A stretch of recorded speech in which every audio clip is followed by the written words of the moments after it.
Hi friends, welcome back to my YouTube channel.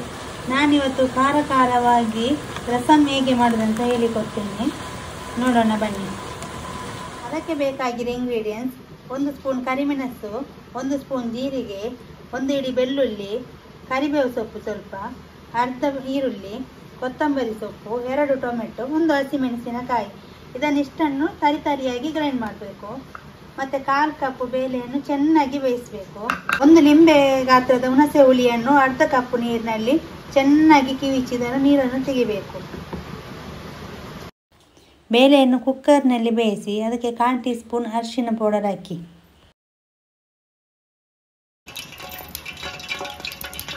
ಒಂದು ಪಾತ್ರೆಗೆ 2 spoon ಅಷ್ಟು ಕೊಕೊನಟ್ ಆಯಿಲ್ ಹಾಕಿ, 1 spoon ಸಾಸಿವೆ ಹಾಕಿ.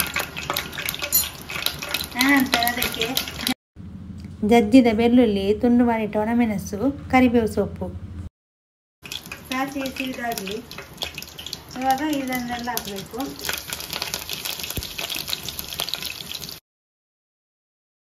ಎಷ್ಟು ಗ್ರೈಂಡ್ ಆದರೆ ಸಾಕು, ಇದು ಜಾಸ್ತಿ ಗ್ರೈಂಡ್ ಆಗೋದು ಬೇಡ. ಗ್ರೈಂಡ್ ಮಾಡಿದ ಮಸಾಲೆಯನ್ನು ಈಗ ಹಾಕೋದು. ಸ್ವಲ್ಪ ನೀರು ಹಾಕ್ತೀನಿ. ರುಚಿಗೆ ತಕ್ಕಷ್ಟು ಉಪ್ಪು, ಹುಣಸೆ ಹುಳಿಯನ್ನು ಚೆನ್ನಾಗಿ ಕಿವುಚಿ ನೀರು ತೆಗೆದಿದ್ದೇನೆ, ಈಗ ಅದನ್ನು ಹಾಕಬೇಕು.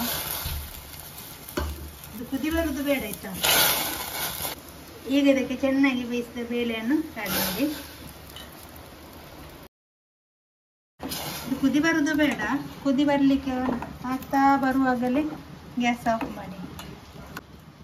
ಮಳೆಗಾಲದಲ್ಲಿ ಶೀತ, ಕೆಮ್ಮು, ನೆಗಡಿ ಎಲ್ಲ ಆದರೆ ಇದು ಒಳ್ಳೆಯದಾಗ್ತದೆ. ಗಂಟಲು ನೋವೆಲ್ಲ ಇದ್ದರೆ ಮಳೆಗಾಲದಲ್ಲಿ ಇದನ್ನೊಮ್ಮೆ ಮಾಡಿ ಕುಡಿಲೇಬೇಕು, ಅದು ತುಂಬ ಒಳ್ಳೆಯದಾಗ್ತದೆ. ಇವಾಗ ನೋಡಿ, ಸಣ್ಣ ಸಣ್ಣ ಕುದಿ ಬರಲಿಕ್ಕೆ ಆಗ್ತಾ ಉಂಟಲ್ಲ, ತುಂಬ ಕುದಿ ಬರೋದು ಬೇಡ.